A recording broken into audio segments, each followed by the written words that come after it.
All right, well, everyone, good evening, everyone, to our fourth Social Democratic Forum. My name is Kevin McGuire, and I am the temporary organizer on behalf of the forum. Our idea is to have regular monthly forums organized by an elected committee that serves to assist in arranging speakers and online events related to the social democratic tradition as we know it, as limited as that may be here in America. We are presently inviting others to help form a temporary committee of board members to help oversee this project. So far, we have Mark Brazow as temporary chair, Eldon Klingon as temporary vice chair, and myself as temporary organizer, and Matt Krempelli as temporary board member. We want to thank Mark, Eldon, and Matt for all their temporary efforts in volunteering in this matter so far. We will be governed by some very basic temporary bylaws involving the democratic process. Will this experiment succeed? Well, it all depends on our short and long-term efforts. And here we are again tonight. Our guest speaker is Professor Jay Hughes. But before we begin our event with Jay, here's some opening remarks from our temporary chair, Mark Brazow. Mark? Hi, how you doing? One quick note. When I gave my talk a couple months back, somebody asked if I thought that the Biden administration would be successful in generating new manufacturing jobs. And the next day I had found out that they've already added 800,000 manufacturing jobs since the beginning of the Biden administration, which is pretty amazing. Anyways, our talk tonight, James is going to talk about AI and how it relates to social democracy. I just want to take a minute to set the table a little bit. Any successful ideology and political movement addresses itself to the challenges of the day and the time period it's in. AI relates to a number of challenges that our society is facing: technological displacement, getting our arms around social media and turning that into something that is useful to human flourishing instead of useful to fascists and trolls. Data sovereignty, democratizing AI and biotech, and bringing them into an egalitarian democratic orientation instead of something that consolidates corporate power. The energy density of AI is incredible, and how that relates to climate change, in driving the necessary computing power, surveillance capitalism, state surveillance, panoptic anxiety, disinformation. And then one thing I'm hoping James can talk to that I know he's thought about, I think of a quadrangle of egalitarian and hierarchical and progressive and reactionary. And we have uneasy coalitions on the left between what I call egalitarian reactionaries and egalitarian progressives, if that makes sense, in terms of progressive, in terms of your relationship to, well, the old progressive movement, technological progress, good government, blah, blah, blah. So to introduce our speaker, let me pull up my notes. James Hughes is a professor at UMass Boston. He is the Associate Provost for there and the Executive Director of the techno progressive think tank, the Institute for Ethics and Emerging Technologies, which he founded with Oxford philosopher Nick Bostrom. He holds a doctorate in sociology from the University of Chicago and is the author of Citizen Cyborg, long an advocate of universal basic income. He joined the Democratic Socialists Organizing Committee in 1980 and served DSA in many capacities, including the steering committee of DSA North Star Caucus. My understanding is he plans to explore 4 aspects of AI this evening in relation to social democracy: impacts on inequality in politics, the social democratic approach to regulating AI emerging from the EU, social democratic responses to technological unemployment, such as UBI, and possible applications of AI to taxation, regulation, and planning. And with that, I'll turn it over. Well, I really appreciate the opportunity to speak to you all. Let's see if I can throw my slides up here. Let's see. And then share.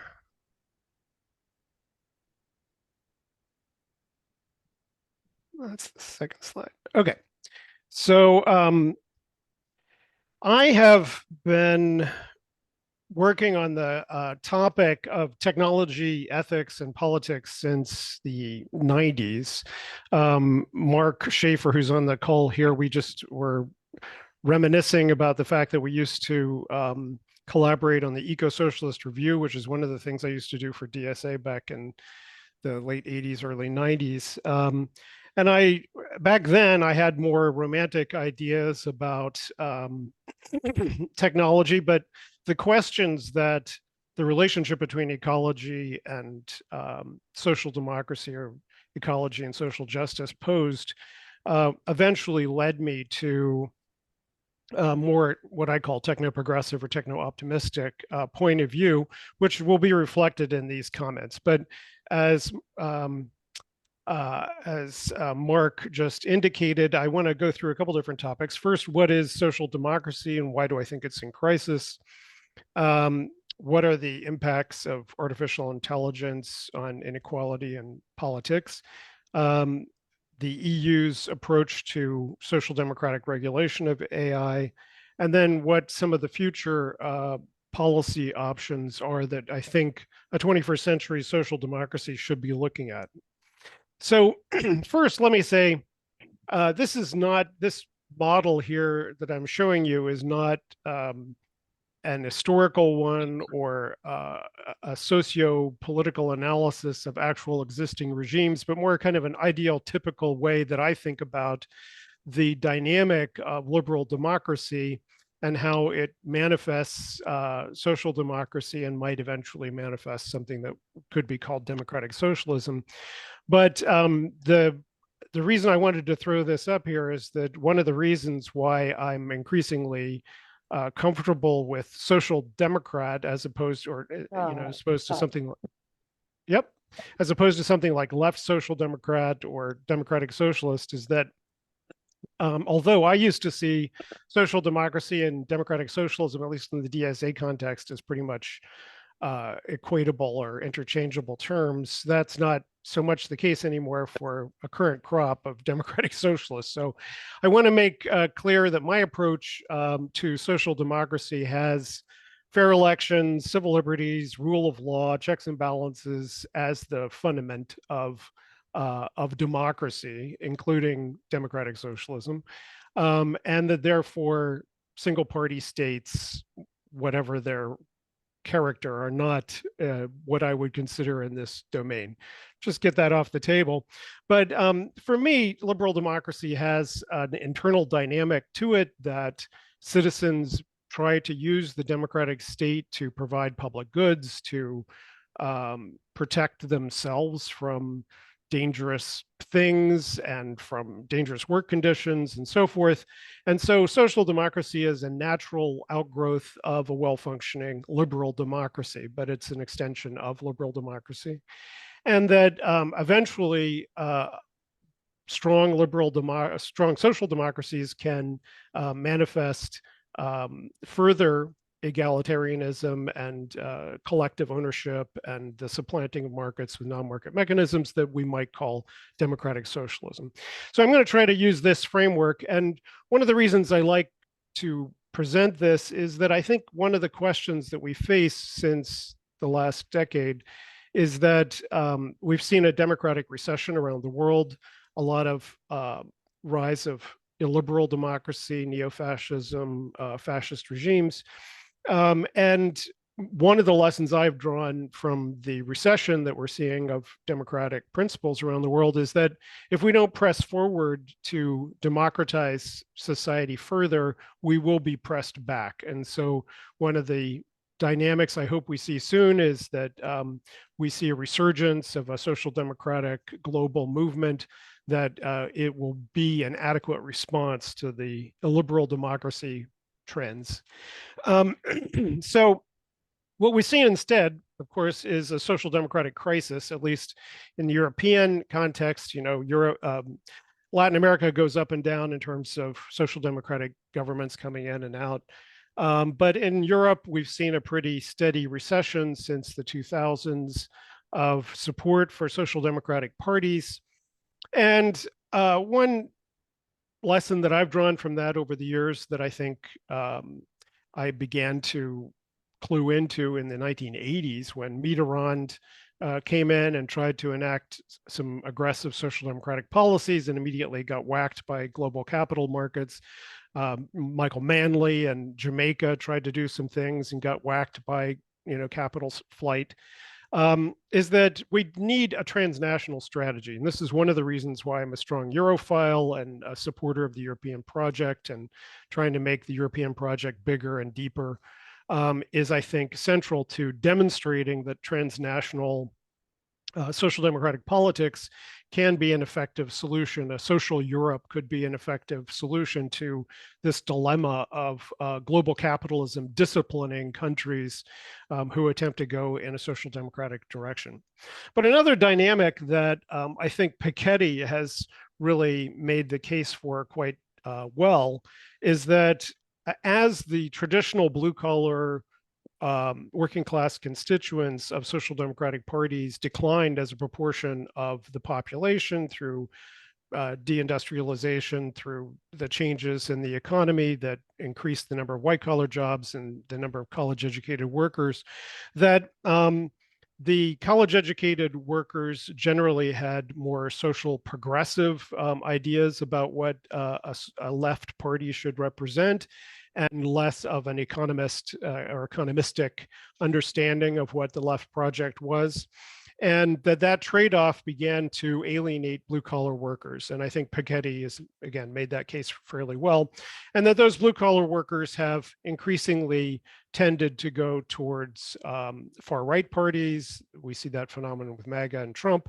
And that once the 2008 recession hit globally, and a lot of social democratic parties in power or in coalitions had to enact austerity measures, that the kind of responsible left was tarnished in the eyes of voters who wanted a more radical program. And so some of the base began to hive off onto far left parties or the Greens or onto radical far right parties.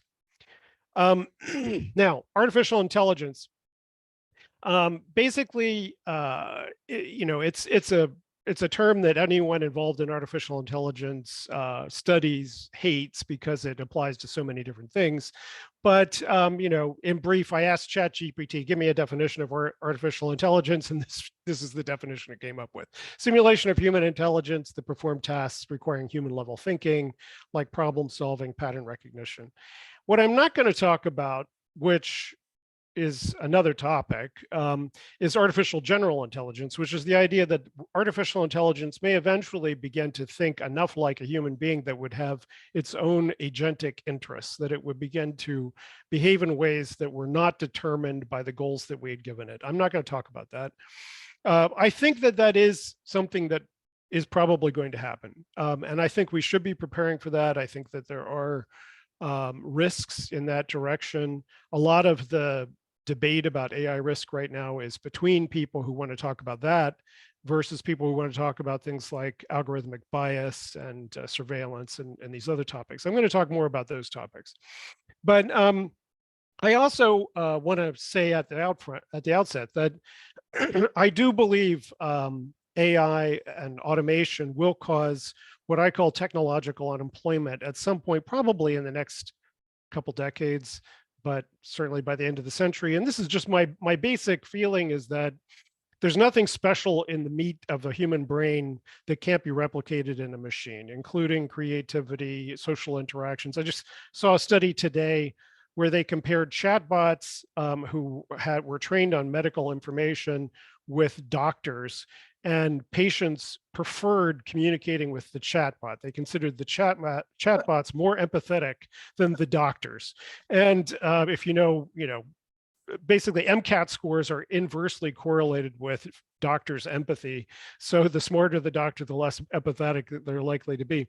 But I think, you can give me anything, creativity, social emotional skills, and the robots are beginning to catch up in those domains. And I think we've seen in the last year with the growth of the chatbot phenomena, how that's going to happen.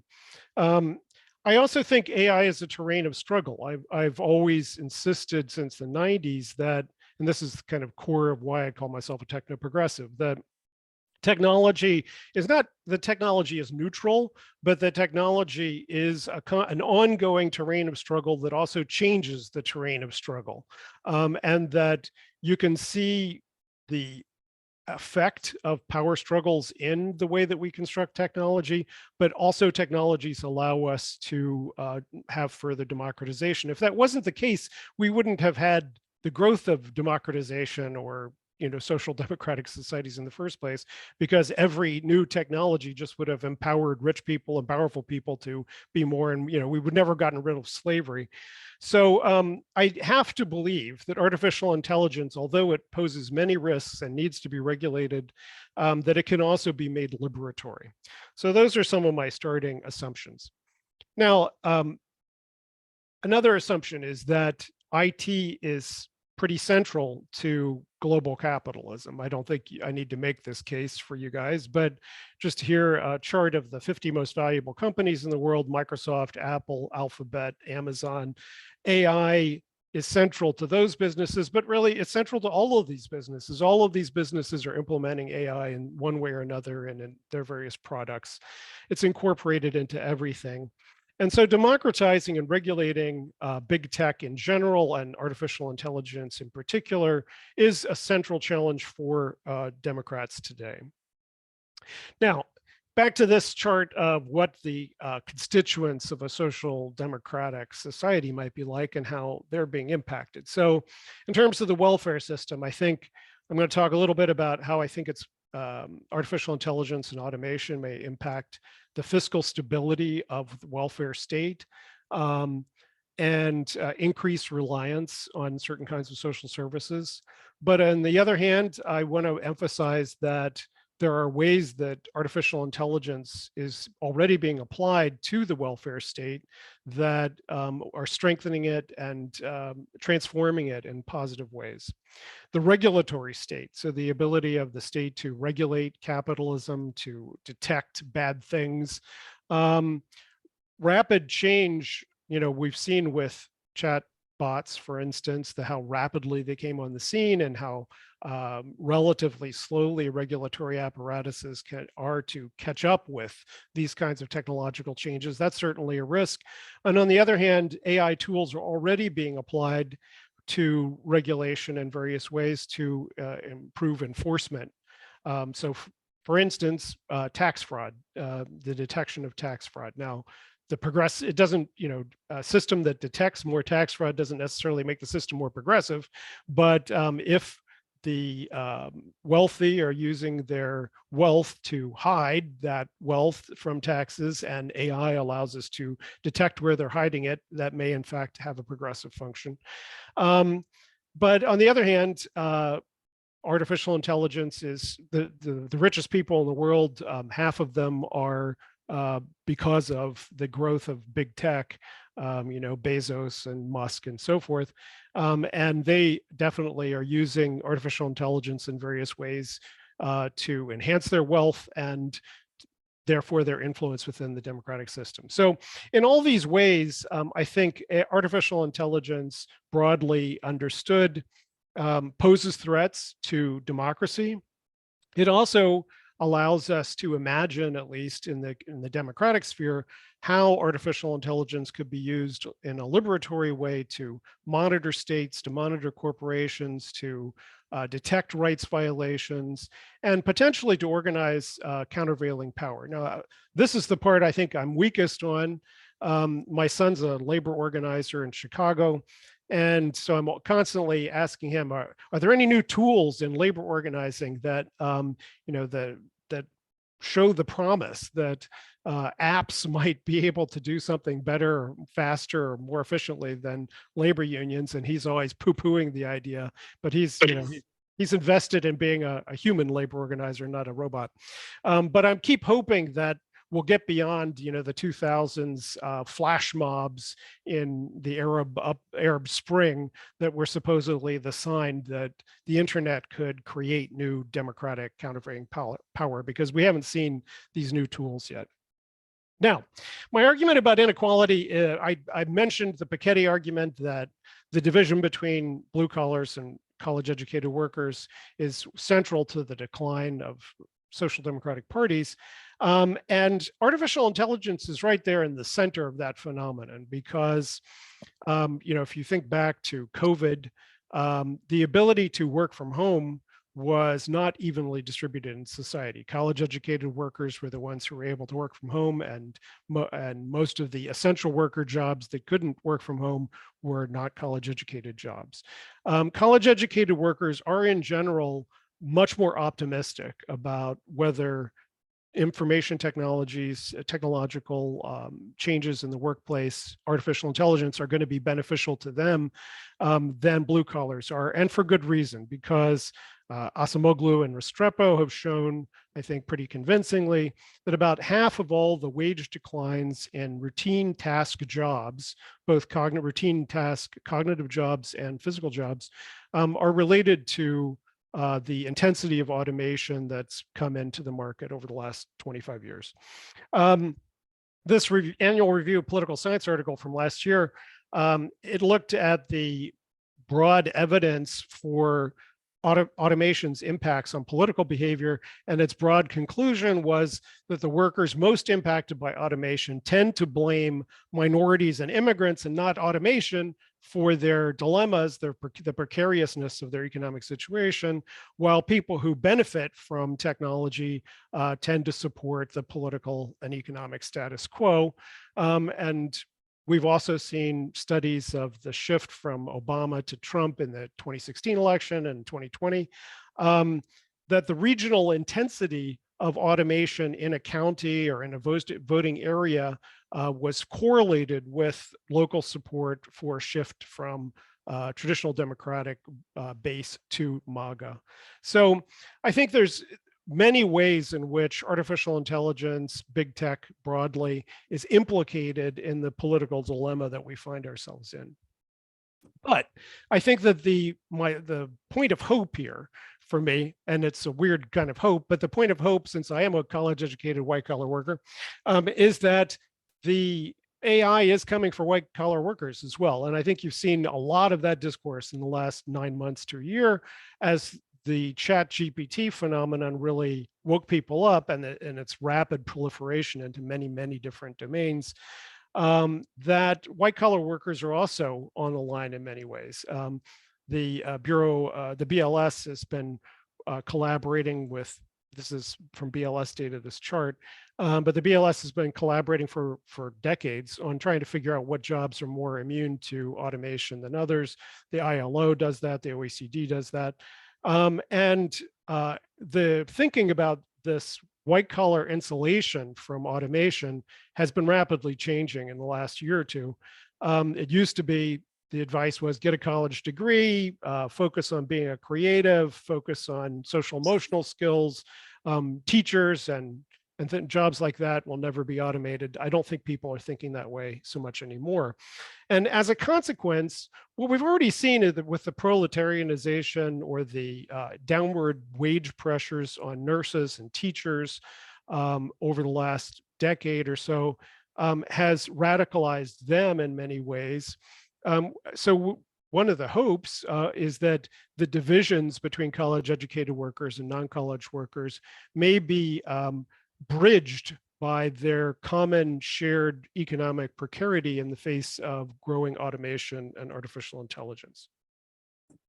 Now, another impact that I've written about, and if you're interested, you can just Google post-human governance. I wrote a paper about this a couple of years ago, trying to argue that it's not only the private sector that's going to see technological unemployment, but technological unemployment is also coming for public sector workers. And there's some evidence that since 2008, that usually one of the counter-cyclical effects of an economic downturn is that you would see an expansion of public sector employment.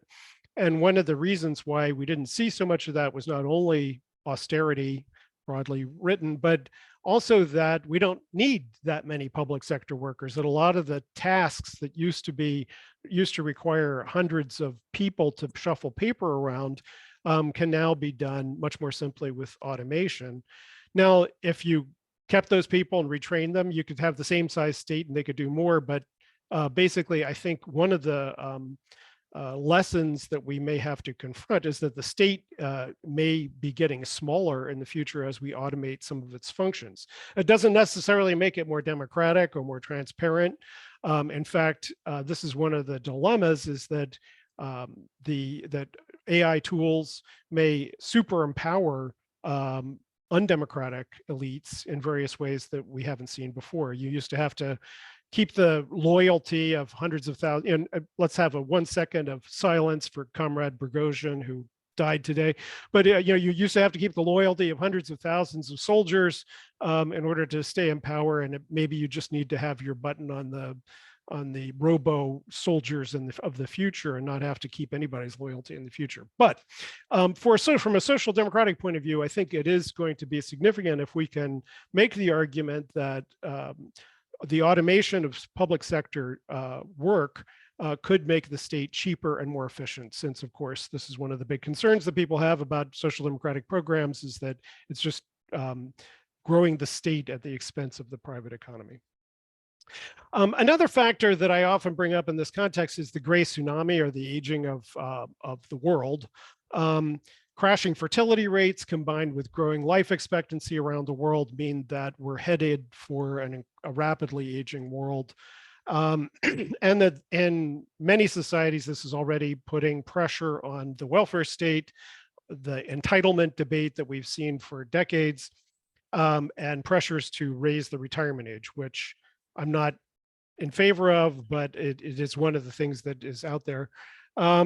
And I hope that automation will be one of the answers. Automation of work will be one of the answers as young workers become scarcer and more expensive, that it will change the economic balance in favor of automation. And we've already seen Japanese, Koreans, and even in China now, which is rapidly aging, people trying to think about what it would mean to have care robots that take care of the elderly instead of trying to get young people to do it.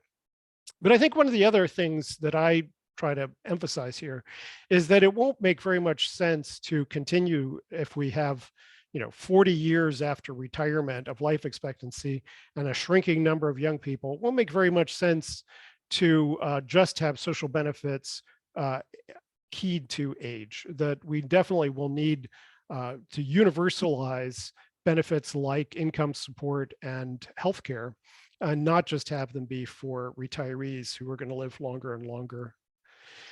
Okay, and of course, we'll come back for questions in a second, but the EU, I don't think I have to tell you that China's vision of how to implement an information society is terrifying. They have a high number of cameras all over China with facial recognition tied into a surveillance system. I mean, they kind of overhype what they're actually doing, but their intent is to eventually have a fully surveilled society. They already have the Great Firewall. They can track you down for your comments on Weibo. They have the social credit system, which is basically a gamified version of totalitarian social control. And so they're kind of one extreme of the current vision of what a totalitarian model of information society might look like.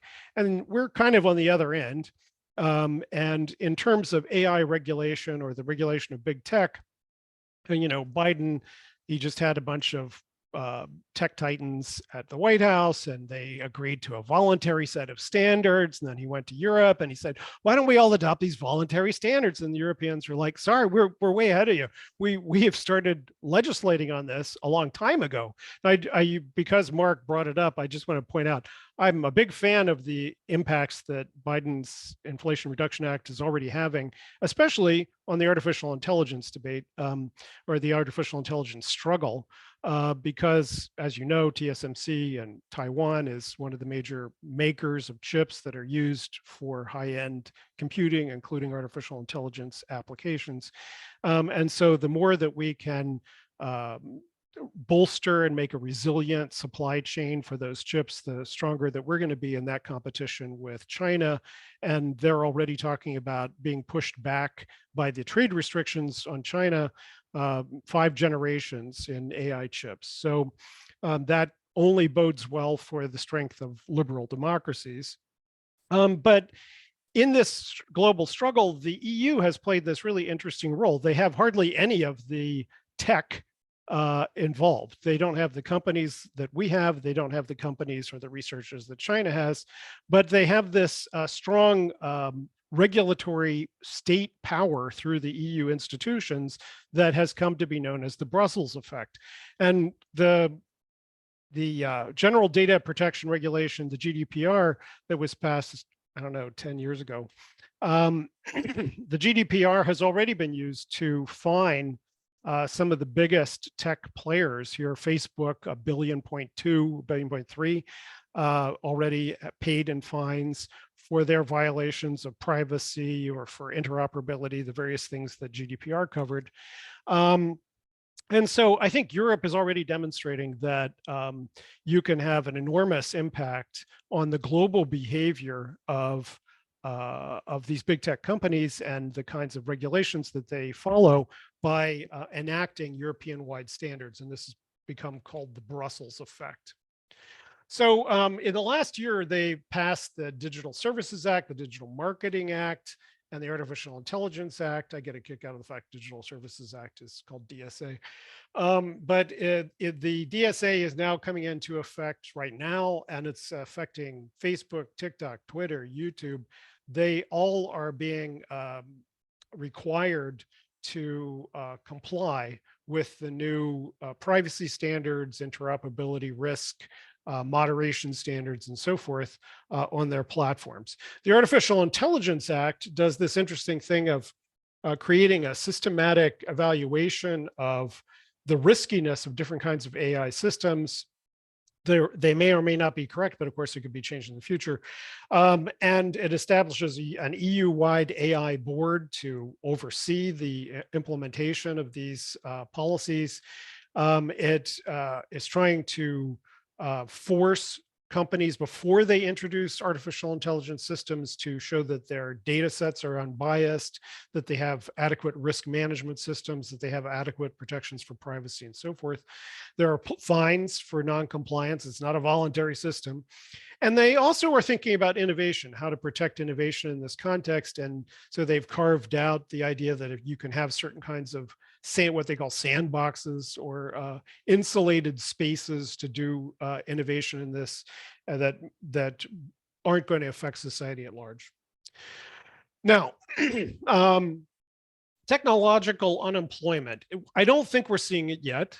What we have seen is a gradual decline of the proportion in the United States, at any rate, gradual decline in the proportion of the population that's in paid employment since about 2000.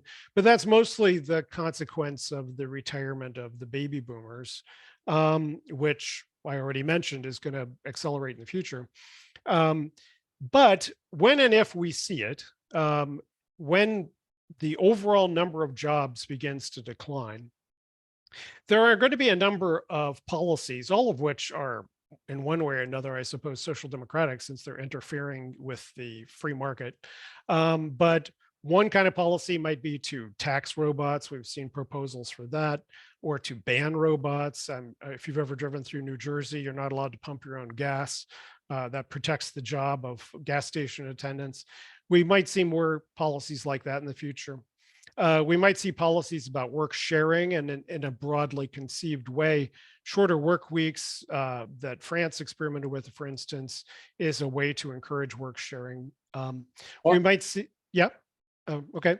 We might see work retraining and curricular.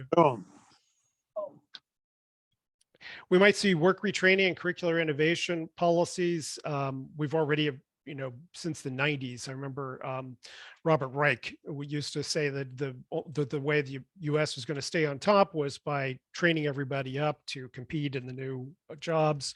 And we might create new jobs through public sector work. Now, I already mentioned that I think public sector work is going to be automatable. So there may be pressure on that direction. Why hire somebody to dig a ditch when you can do it faster and cheaper with a robot? And finally, the policy that I think we're going to eventually end up on, which is the expansion of the social wage or the universal basic income. So universal basic income, very old idea. Some people would push it back to, say, Tom Paine's idea that we have a grant to every American citizen based on land ownership and so forth.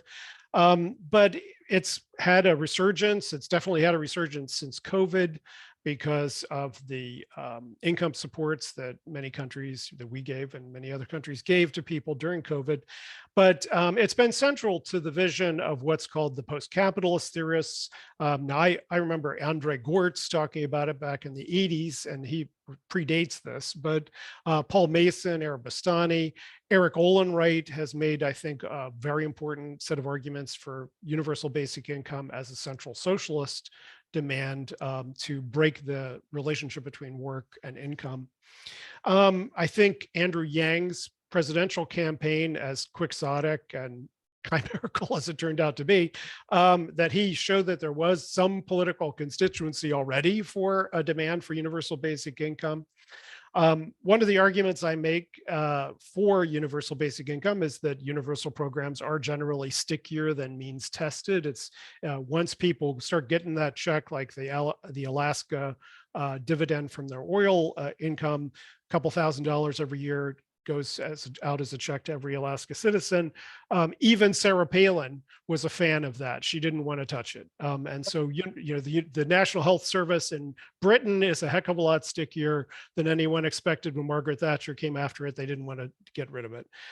So I think universal programs are stickier, and from a social democratic point of view, that's good. And I think there are also substantial benefits whether we ever see technological unemployment or not. The research that's going on around the world on cash-based social assistance programs show there are a number of benefits over simply social service-based, or food stamps or whatever the other models of social service are. But we can talk about that later. Now, to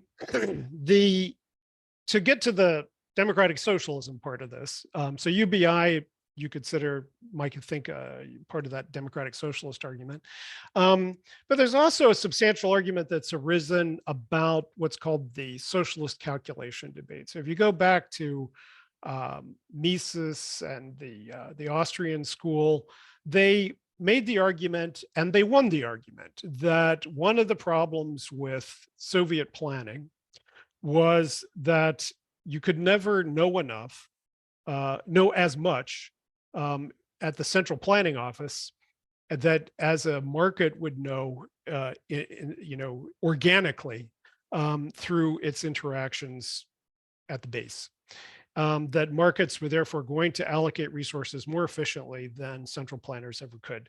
And a couple of years ago, I did a study on the Soviet thinking about cybernetics, because in the 1950s, when cyberneticians emerged out of basically the weapons programs here in the United States, and German weapons thinking, and eventually the Soviets picked up on this, and it scared the hell out of the CIA, because they thought, oh, now the Soviets are going to use cybernetics to plan their economy, and they're going to kick our butts. Didn't turn out that way. One of the reasons it didn't turn out that way is that you had cybernetics institutions all over the Soviet Union founded in the 1960s, and only a couple of them had a computer, not computers. Only a couple of them had a computer in their office. So they didn't have the technical infrastructure in the 1960s and 70s to really do any of the things that they were thinking about. And you may have also heard about Salvador Allende's experiment with CyberSyn, where he basically had a kind of fax machine based information system set up to try to collect information from different Chilean factories. And it was going to have a central office that would plan the system. And Evgeny Morozov's recently written a book about this. But those systems were set up too soon. They were thinking in a direction that we now have the technologies that might make them more feasible. That algorithms and artificial intelligence may now have caught up to some of the thinking about economic planning that people were thinking about then. Now, I'm not for eliminating markets. I'm not for planning everything, a totally non-market based system. But I think we're already doing planning in various ways. Of course, we've got industrial policy now. We've got various kinds of economic indicators that we report on every day that inform various kinds of decisions.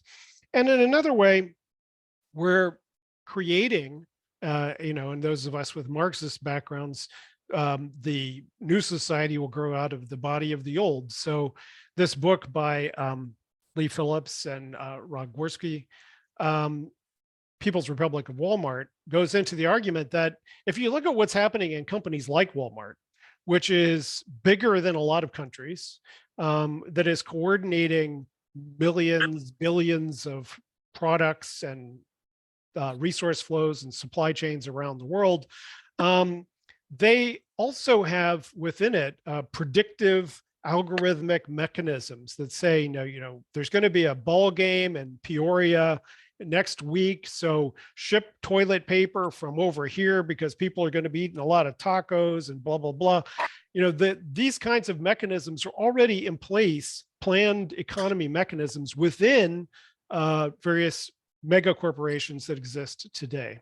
And I don't have the slide in front of me, but the Chinese, Xi Jinping has advisors who are already thinking in this direction as well, that planned economy, one of the reasons Xi may be backing off on the full marketization that they had gone to through Deng, was that he thinks that artificial intelligence and an information society may need less market and may be able to do more planning. So it's not necessarily democratic, so it's not exactly necessarily social democratic, but it could be that in the future we see a stronger case for planning mechanisms.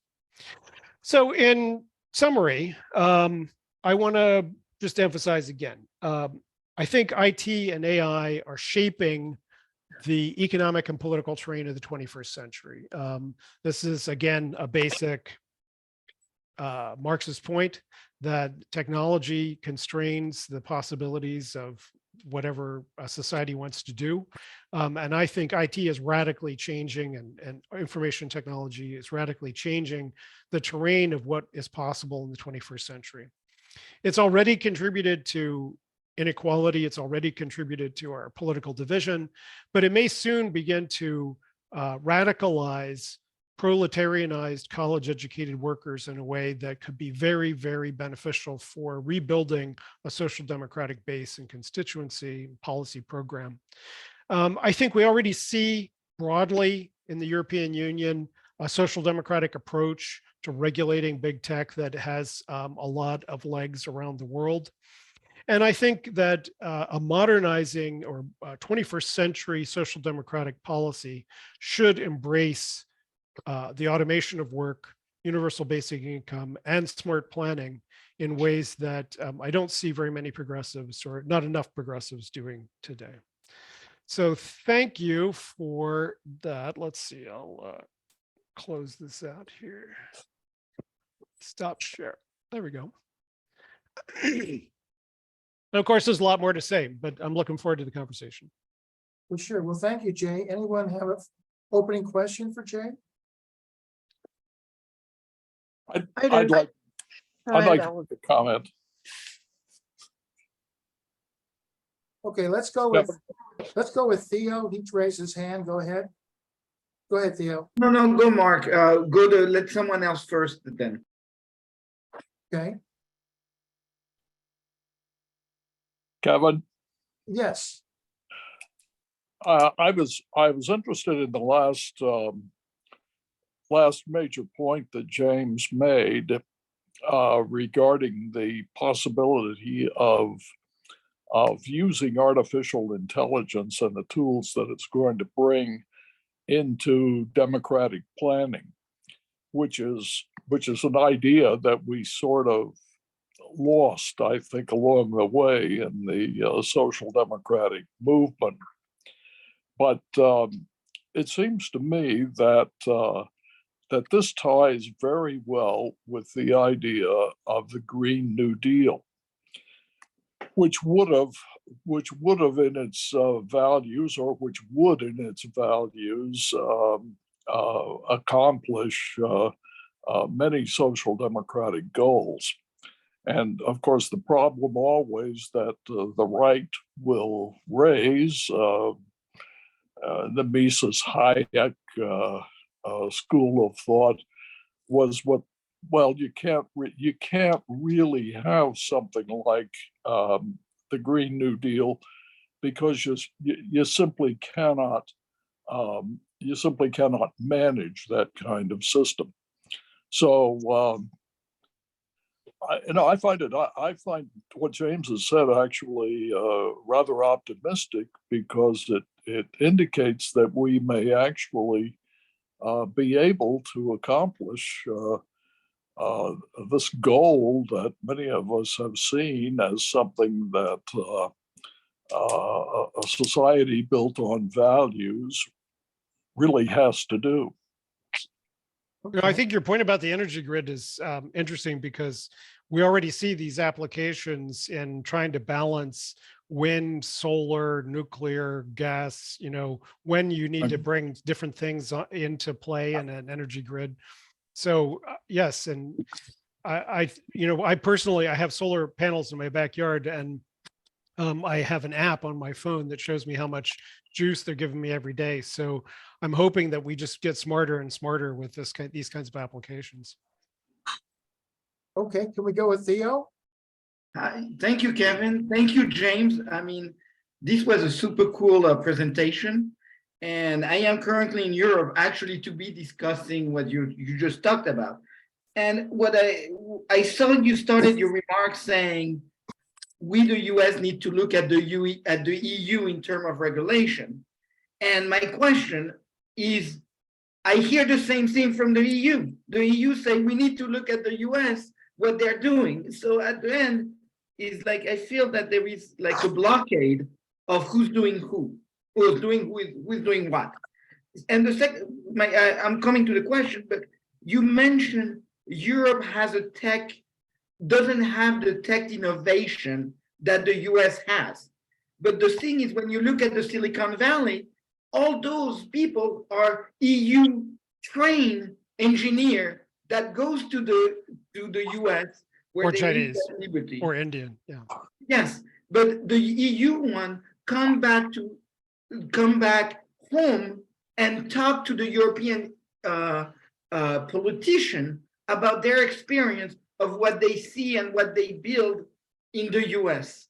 So the EU politicians are not kind of in a vacuum. They still watch what happened on the other side. So my question is, how do you unlock that thing you were talking at the beginning, the EU looking at the US, waiting for something, and the US looking at the EU, waiting for something, and meanwhile, nothing is happening because there is no correlation. Like you said, Biden went to the EU, say, oh, we have this company that suddenly talked, but the company were the CEO and not the tech people who talk to the politician here in the EU. So how do you think we should look at it to try to untangle that conundrum? Well, I think what Europe has to study the US for is a tough nut of how you build an innovation ecosystem. That, you know, the various regulatory efforts to encourage industrial innovation in Europe have not been terribly successful. And I'm not sure that everything's amenable to a Manhattan Project approach, you know, to just point, you know, saying we're going to, Europe has, for instance, the Big Brain Project, where they poured billions, and some projects are very successful, like the astrophysics or the particle accelerator projects that they have, CERN and so forth. Those are very successful, but not everything's amenable to that kind of an approach. And most of the AI innovation that's coming out of Europe is just at the app level, you know, creation of different apps. So I think one of the things I'm optimistic about is that there seems to be a renewal of European solidarity coming out of the Ukraine war. And I hope that that gives new life to the idea that European investments could create European level industrial innovation. I know that people are thinking in that way and there are various experiments in that way. So I think that's the main thing they have to learn from us. I don't think they have much to learn from us regulatorily. I think Europe's ahead of us in many regulatory aspects, but open to hearing alternatives. And of course, China and India are other players here that we also have to learn from. China, China's economic roadblock now, it's mostly because I think they're overinvested in housing, but they did show that state action, concerted state action, can build an industrial sector that is pretty competitive in a very short period of time. So studying what China was able to accomplish, some of it may be just smoke and mirrors, and we'll have to see. But studying what they were able to accomplish maybe have lessons for both the United States industrial policy and for European industrial policy. Okay, great. Mark Brazel, let's hear you. Okay, James, if you could put on your ethicist hat.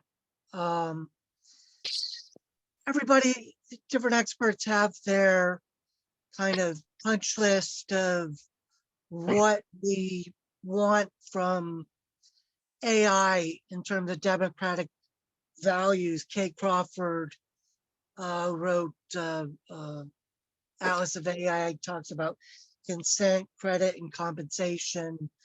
John Zarilli, Citizen's Guide to AI, talks about accountability for outputs, especially where AI is doing things that have a moral dimension, and then transparency, verifiability. What are the things that you think we want in terms of both regulatory and kind of norms of like this is kind of the democratic minimum for, you know, an AI that works for the people? Well, you know, let me take it back to the 1990s when I first started writing in bioethics. And the joke in my program was that you only needed one word to be a bioethicist, because that word was no. You were just going to say no to everything. And that was never satisfactory to me. And I think that there is a broadly Luddite tone in almost all technology ethics writing, you know, unless you're Deloitte. If you're Deloitte, you know, then you can write something about ethics that is not Luddite, but that's also got problems. Or I saw today from Rand, I loved this. Rand published a study today on how to ethically engage in influence operations to undermine other governments, which I'm like, yes, that is something that we need to be thinking about. Why, when the CIA is trying to undermine another government, how do they do it ethically? But at any rate, I think that there are things, of course, that should be built in, and most of it, if it doesn't manifest in regulation, I'm not really that interested in it. It's like if you tell me that, well, I don't think anybody should be legislating against social media use because that's free choice, but I think it's unethical for them to do X, Y, and Z. It's like, well, okay, fine. You think it's unethical, and but that's between me and my priest. But if you're going to tell me something that you think is wrong with social media, tell me what I can do about it in terms of public policy. China has a policy now that kids can only be on video games or social media 1 hour, 3 hours a week on the weekend between like 7 and 9, so that's pretty, and they know if you're on social media or not, because they know exactly what you're doing at all times on the internet. So they have a policy. I don't want that policy. A lot of the anxiety about social media, I think, is indicative of the kind of moral panics that we get into. Is there a correlation between social media use and depression? Yes. Is there a correlation between television watching and depression? Yes. Do depressed people watch more television and you spend more time on social media? Yes. So how do you know what's causing what? It's just a chicken and egg kind of dilemma. And no one really wants to restrict how much time Americans spend watching television as a public policy solution to that. So could you then say, well, television should turn off at 10 o'clock every night? No one wants to do that either. So what I'm interested in is, not just the moralizing, the hand wringing, the moral panics about artificial intelligence, but how you actually do it. And I think Europeans are doing a pretty good job. They're saying, so for instance, with the chatbot data training systems, OpenAI, when it released ChatGPT, it had trained its system on everything. And people started discovering there were aspects of the porn fan fiction communities that they would ask a question and it would pop out an answer that was clearly coming from their internal Reddit, discussion list or whatever. And they're like, how the hell did that get in there? Well, I think, and they were able to say, because they had kept track of what they had trained their data on and what proportions it was. But one of the questions that we're facing right now is, should something that you wrote and put up on the internet for anybody to read, should an AI be able to read that and learn from it just like anybody else does, right? If I read your erotic fan fiction and learn how to write in that style, no one says I did anything unethical. But if a chatbot learns from it, then they say, oh my God, how could that possibly be? But so the patent office just said that AI cannot be listed as the author or the creator of an artistic work. That we're beginning to confront. And how do we should there be, for instance, a piece of text, and OpenAI already says that there should there be a piece of text, as there already is for getting your stuff included in a Google search. So there's a piece of text called robot, I think, robot.txt, which you can put in your website and says, don't crawl these pages in my website and include them in your search engine. No index. The no index feature. And there should be the same thing for chatbot indexing. You should be able to ask chatbot, what were you trained on? Were you trained on erotic fan fiction, or were you trained on the great works, or whatever? Those, I think, are very practical things. If you're being harassed, so one of the papers we just published, the IET, was about how to have an ethical and democratic metaverse. And one of the interesting questions there is, this is if we ever have a metaverse, because it seemed to evaporate as soon as people got excited about it.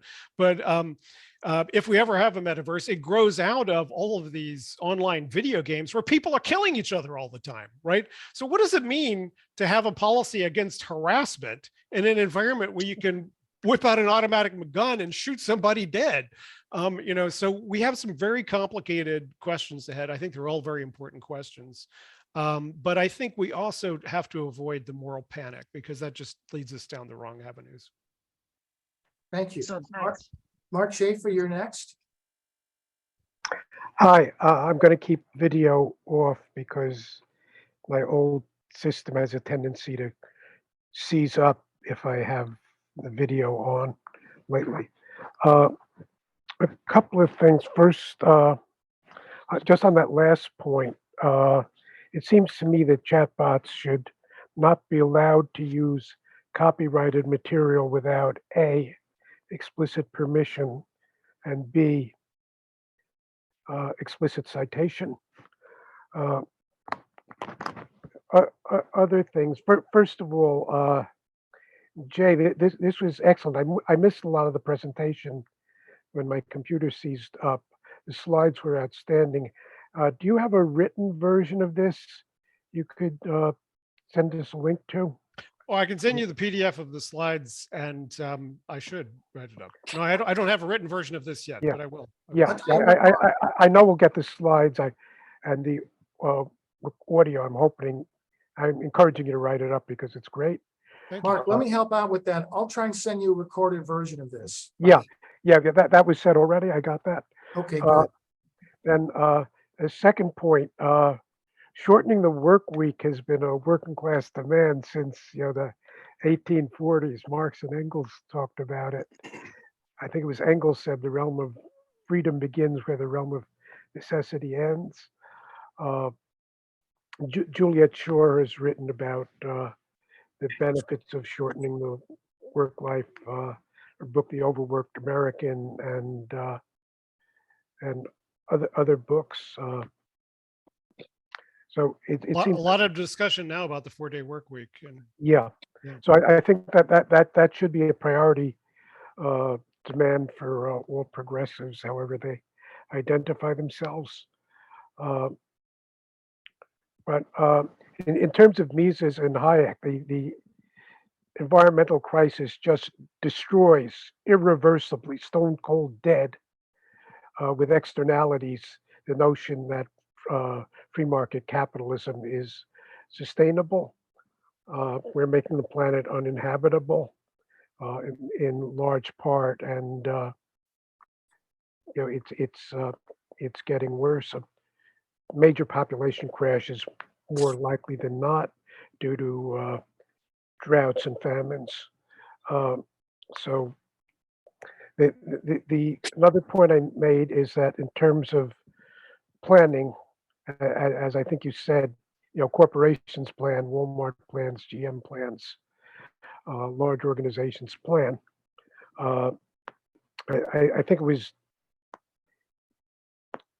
there have been a number of arguments that big data can substitute for markets in matching supply and demand, but there would be the equivalent of a price mechanism, and that's got to include the real life and death external costs.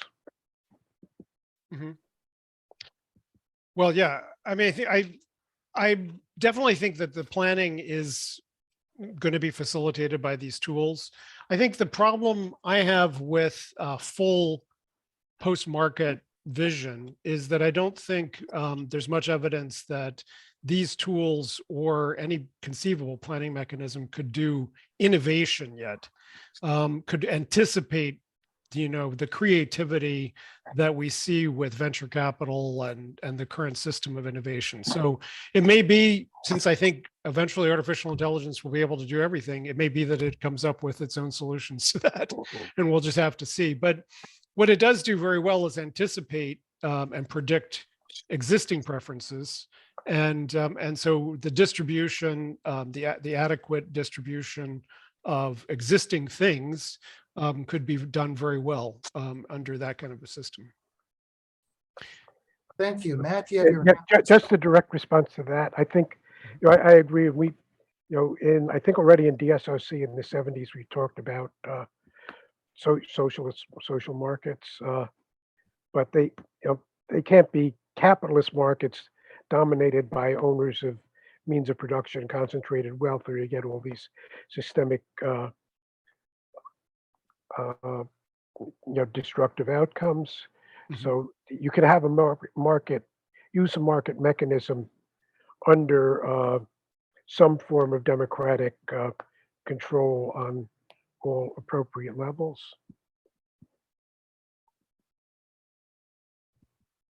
Matthew? Yes, Matt, go ahead. Yep. Well, first, yeah, thanks for the excellent presentation. And then I just kind of have a comment. We were talking about why Americans are depressed and are watching so much TV and spending so much time on social media. And I think that one thing that we need to think about is the capitalist incentive for psychological exploitation of people through these media outlets. So like they are competing for our time to sell us advertisements, and to sell us things. And the incentive is to keep us engaged and keep us either outraged or just mindlessly consuming as much as possible so that they can advertise to us and increase their revenue. And I think that that's kind of part of the business model that we really need to address. And I think that there's a lot of regulation that needs to happen in that sphere. But I also think that AI could have a very detrimental effect to increasing the efficiency of those psychological manipulation techniques. And yeah, I think that it would decrease our productivity in general and just social and mental well-being.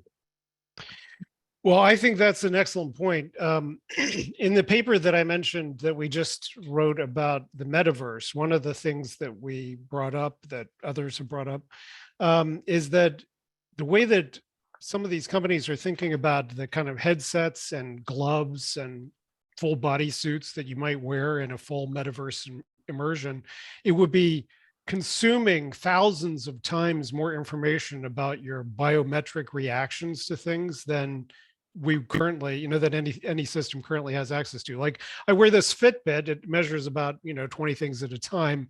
But if you, do a factor of 10 on that and imagine how effective a system would be then at juicing your dopamine system and keeping you constantly on the edge of, of completion, as it were. So the debate that I found most instructive about that is between Shoshana Zuboff's perspective on surveillance capitalism, which I kind of equate mentally with Althusser.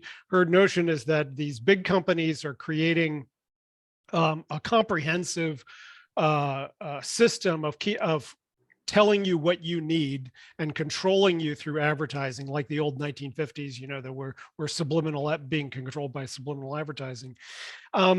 And Cory Doctorow, who I think is one of the most important technological thinkers, political thinkers in my domain, who has pushed back on Zuboff's perspective, saying, look, you're ignoring the agency of people here. If you say that we don't have any agency in this, we're just being controlled by these big tech systems, where does resistance come from?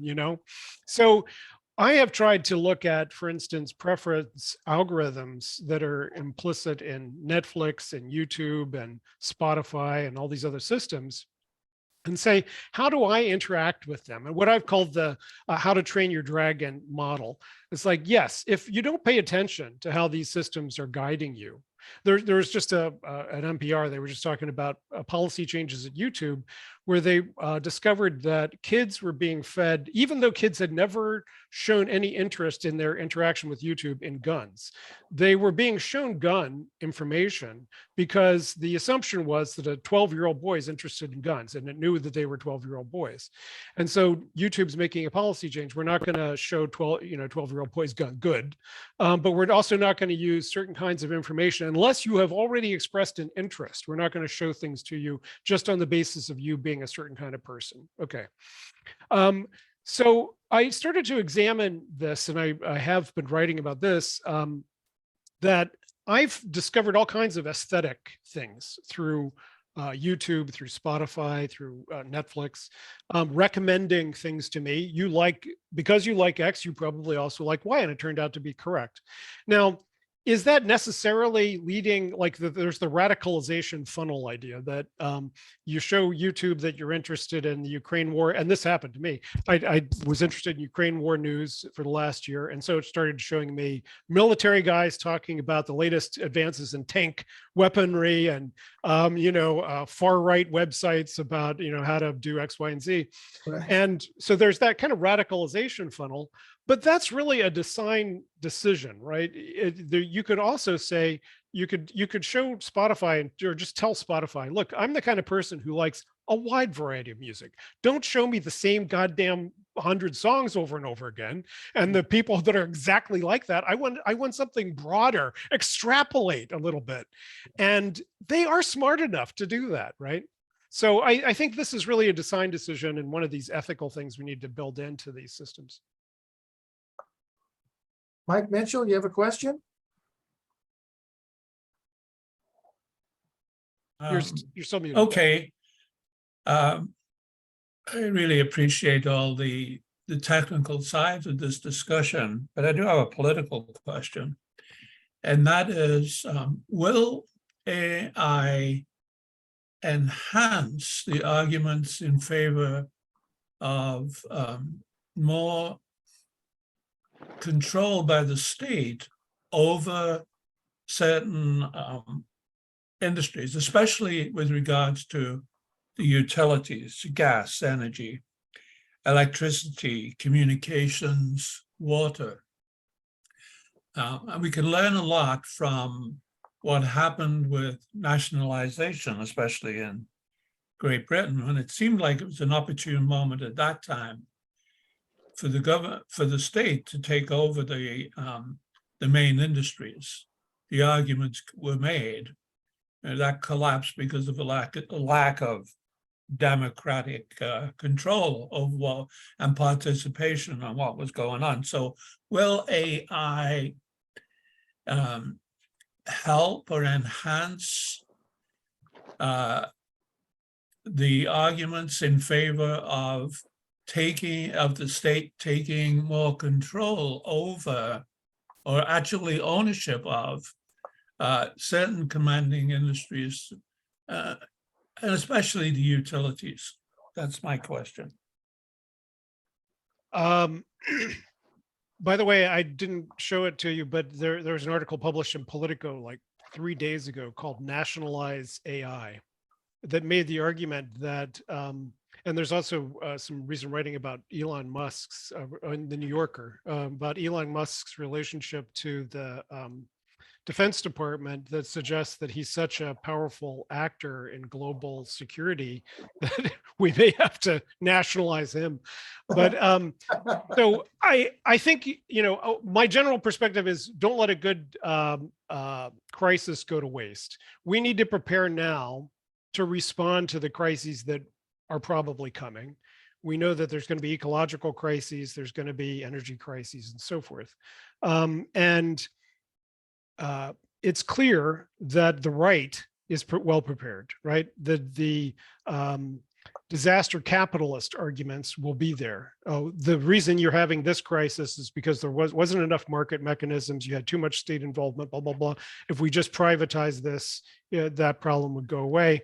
Or if we, the crisis of the welfare state, we already see people wanting to force more seniors into the labor market when there aren't enough jobs in the first place, and so forth. So we need to come up with solutions ahead of time so that we can inject those into crisis situations that may allow then a political base for new forms of regulation and even private collectivization of public resources. I think that will be something that we need to do. With natural resources, the argument's always been there. I mean, the Alaska Fund for their petroleum resources, I think, is a clear example. It's like, if you say all the oil in this area belongs to the people, and we will exploit it and sell it in a responsible way and give everybody a check, everybody feels a sense of ownership for that. People have made that argument for things like elephants, that you should give a local Kenyan tribe's ownership of the elephant herd. And for a good, anti-proprietarian like us, it may sound terrible, but that kind of collective ownership then gives them a sense of collective responsibility to defend that resource. And I think that that could have a very salutary effect on resource debates going forward. But I'll make, perhaps Mark has more thoughts about that since he stayed more engaged with the ecological side of the argument. But yeah, I do hope that there will be more arguments for public property. Now, how we would, just back to the AI question for a second, how we would actually nationalize AI, I have no idea, because AI is like saying how you nationalize math. I don't think it's a very feasible project, but there are certain kinds of AI. What this article that was in Politico argued was that there were certain kinds of technical infrastructure and certain kinds of AI applications that are the equivalent of a breeder reactor for nuclear power. So even though you can't nationalize radioactivity, you can nationalize the capacity to build nuclear weapons out of these particular kinds of resources. So similarly, the particular kinds of chips that we're now restricting China from buying is an example of us exercising some national industrial policy control over this kind of a threat of other countries, a hostile country using that kind of a resource. So I do think that there are certain ways we could think about the nationalization of resources in that way. Theo, you have a question? Always. No, something that struck me in your discussion, the fact that I'm going to go with the socialism back at the root. When today we have 5 versions of socialism, 1 through 5. The Social Democrats are the Second International, and the USSR and China would be the Third International of socialism, and then you have your other 4 and 5 and 1. But what strikes me when you discuss AI is that each type of socialism has come up with a way to use AI to do something to their population based on what socialism means for them. So, like, for example, we talk about type 3. We're talking about surveilling the population. We talk about how to use it in a way that works for them. For type 4 and 5 is how to continue that permanent revolution. For type 2, that would be us, the Social Democrat, that would be how we can better the well-being of the people. How can we use the technology to push it up? So when you were talking about all that, you were saying China, which is type 3, has done so much advance using the technology through their camera to that social monetization of their citizen to make sure they become good citizens. So the thing is, the result they're trying to get is a better society. I mean, the idea of, but the question is, can we really limit it? The use of technology in that sense, like the nationalization of AI, is it possible even contemplate it as social democrat, that we can use it for our good, but we can restrict the other type of using it? If we use it ourselves, does that allow the other type to also use it for what they want to use it for? Right. And same for them.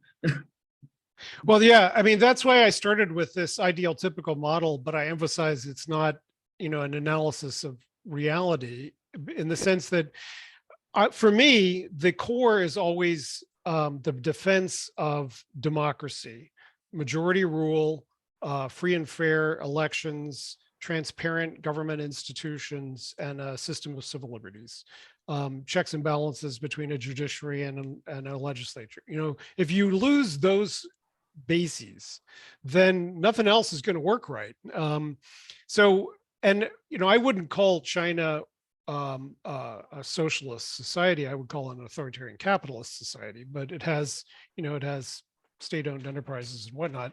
But a lot of countries, Norway has more of their GDP in state ownership than China does.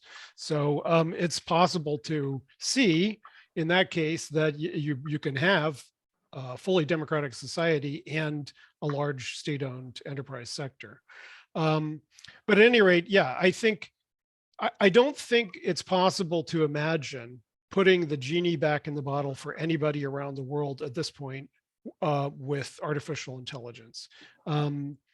Everyone in the world is going to be able to get to the various milestones that exist at some point through their own efforts, just through the diffusion of knowledge that's occurring around the world.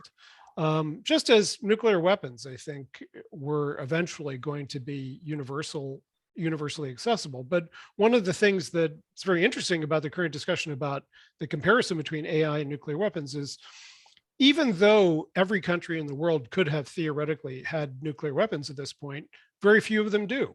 And that's because we created a transnational system of political coercion, pressure, security assurances and so forth that said, please don't, or there will be these consequences. We might invade your country for fallacious reasons. We might, have sanctions against your country, et cetera, et cetera. And countries like Ukraine that had them gave them up.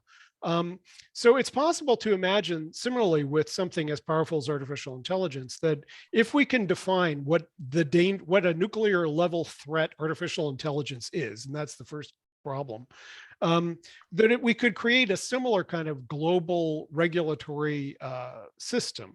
Now, it would be a lot easier if there wasn't a China, Russia, US, competition, BRICS, and if we didn't have the fragmentation of the world order that we have now. So for me, a lot of it comes back to the building of transnational institutions and the European Union as a kind of promissory note towards that future, that it's possible to do that. But I think, at least with the nuclear case, you can see it's possible to make it not as bad as it could have been. So anyway, yeah, I don't think you could put the genie back in the bottle. And I don't think there's anything, this is a case I make about genetic engineering all the time. People say, well, you shouldn't allow certain kinds of genetic engineering. I say, well, if China doesn't have any of the genetic engineering constraints that we do, they are fully enthusiastic about the idea of genetically engineering citizens to be smarter, stronger, et cetera. They also have the most explicit eugenics laws in the world. So there's nothing that creating a technology ban in liberal democracies does to discourage a country like China from going full bore with whatever advantages they might be able to get out of artificial intelligence, genetic engineering, whatever it is. And so if you think that these technologies are going to give differential advantages to liberal democracies versus totalitarian societies, I want those advantages for liberal democracies. So I'm very concerned that we don't preemptively hamstring ourselves in this global technological race. And Mark Schaefer, you still have your hand up. Do you have another comment or a question? Yeah, I have my hand up again. Go ahead. This time I remember to take it down, but on the last point, tech bans, as Jay indicated, once the science is well enough advanced, it's like unilateral disarmament. Somebody else is not constrained. However, tech regulation, because large concentrations of capital are necessary to develop many of these technologies, regulation is feasible. And particularly, it seems to me that what EU has been doing with privacy, for example, can be a model. It's a large enough market, like California for air pollution, to a degree, although not strongly enough. It's a large enough market that the big producers have to comply, just as the big tech companies had to kowtow to China in terms of labor conditions and giving China the surveillance capacity. So the big market can be used to regulate and constrain at least big global enterprises from using tech very irresponsibly. There are still risks, of course. Right, absolutely. Bigger the better. Mark Brazow, another question. I think probably after Mark, we might want to wrap it up. Go ahead, Mark. Yeah. One thing we didn't talk about is algorithmic discrimination and built-in biases. Can you talk a bit about ways to address that, or what's being done in the EU? Well, the EU has built assurances that systems don't have algorithmic discrimination, aren't affecting algorithmic discrimination. They've built. Can you just quickly summarize that issue? Oh, sure. For people? So, for instance, one very important study that was done by ProPublica in sentencing and parole algorithm use in Florida, they looked at all the data and they found that that somehow the algorithm was not only predicting that Black ex-convicts were more likely to reoffend and that therefore they should have harsher sentences. So at the first cut, it was looking at the history of, do Black ex-convicts get rearrested and re-sentenced more frequently? Yes, they do.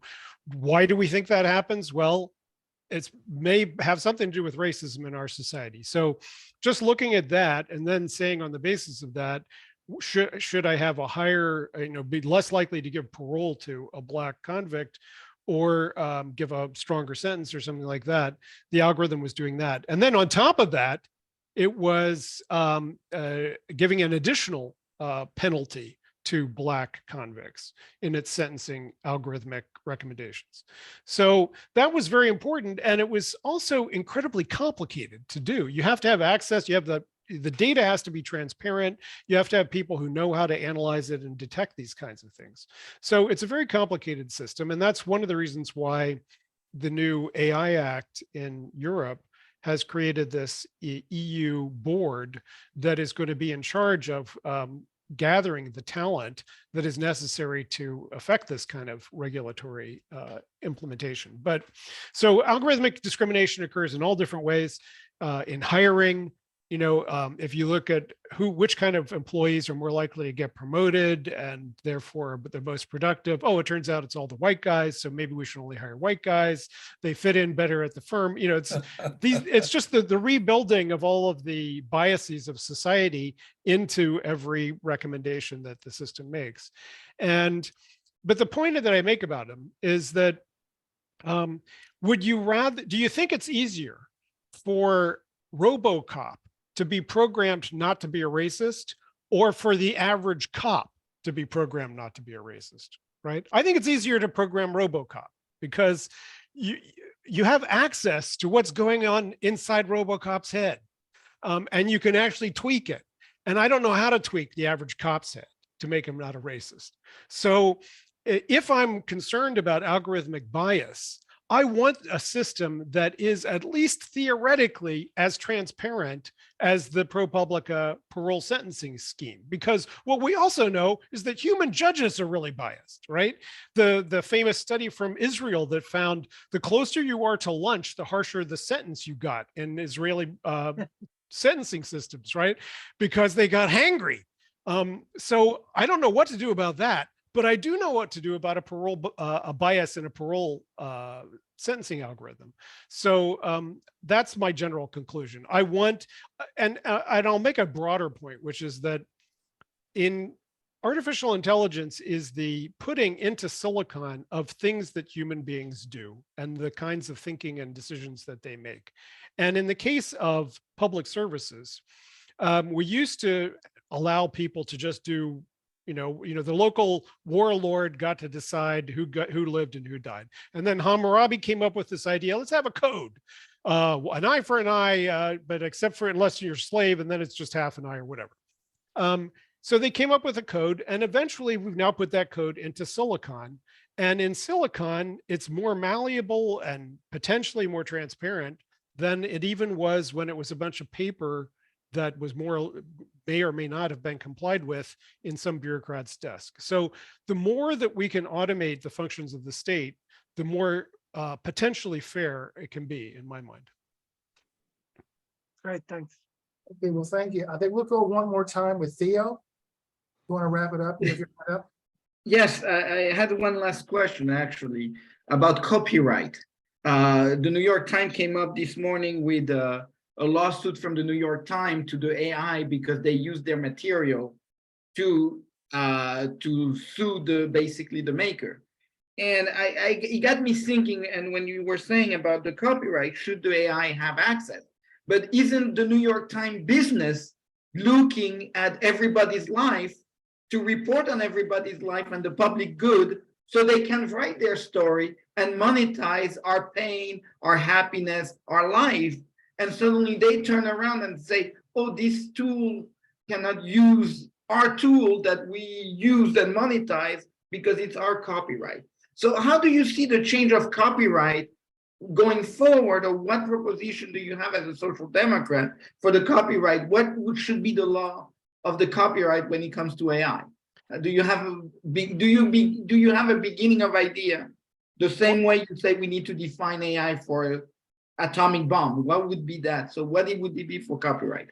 Right. Well, I think I already tipped my hat in this direction, but if I read a book and then I write my own book and I explicitly copies passages of that book that I read, that's a violation of copyright. But if I read a book and I generally understand things about the world from that book and then use that in my writing, but I don't explicitly copy, that's not a violation of copyright, right? I don't think that there are examples from chatbot training that it looks pretty close to what was there, but that's a technical problem, right? You should never allow a chatbot to reproduce exactly what it saw or read or something like that. But for me, it doesn't make any sense to say anybody in the world can read this and do whatever they want with it without reproducing it exactly, except a robot. You know, why? Now, on the other hand, I do think you should be able to have an opt-out, and that's why the robot text, the do not copy kind of thing. I think people should be able to say, please don't include this in any training data. As the EU says, you should have all the pieces of what you've trained your data on should be explicable. You should be able to tell people whether their data was in it or not. And potentially you should be able to take your data out. So OpenAI and ChatGPT-4, it can tell you whether your data was included in it or not. And one of the questions is, should you then be able to say, well, take my data out of that training algorithm? Well, I'm not even sure what that means at this point, because once the system is built, what does it mean to take the data out? But okay, anyway, training new systems in the future, we should be paying very close attention to all that. But yeah, I think it's one step too far to say, there's a similar case with the Genetic Information Non-Discrimination Act back in the 90s.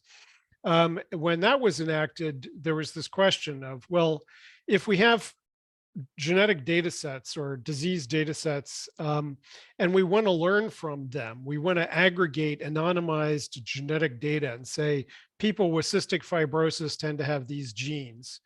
Do we have to go to every person that we collected that data from and ask their permission to put it in a database to do this kind of analysis? Or if we anonymize it, is that enough, right?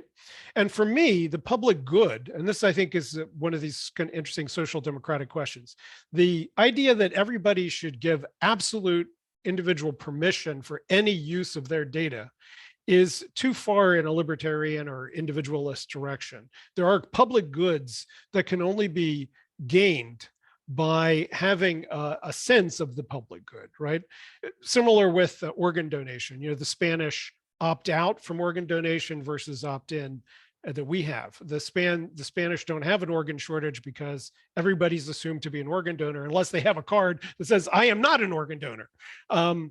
And I think that that's the kind of social democratic direction that we should go. Now, how exactly that plays out in artificial intelligence is complicated, but yeah, that's my general thought on it. Okay, well, thank you, Jay. I think we're probably, we don't want to wear you out, and, you know, I think it was a great event tonight. Thank you. Thank you. It's an important set of topics. I'm glad I had a chance to address it. And I am serious about my optimism about social democracy. So I hope that we can push this project forward. And Theo, even though we've been on, we've had complicated relationships, I appreciate your work and all of your work in that regard. So hope to see you again in future forum. Very good. Well, thank you. Yes, we'd like to maybe have you back again. I know we had some comments here for possibly other forums in other areas, so I think we should maybe look forward to that maybe down the road. Thank you. Great. See you soon. Thank you. And I want to thank Thanks, everyone for Jay. attending. Thank you so much. Everybody was great. Thank you, man. Kevin, Thank you, Mark. Kevin, I want to chat with you for a couple minutes after. Oh, sure. No problem. Let me turn All our right. recording off. Yeah.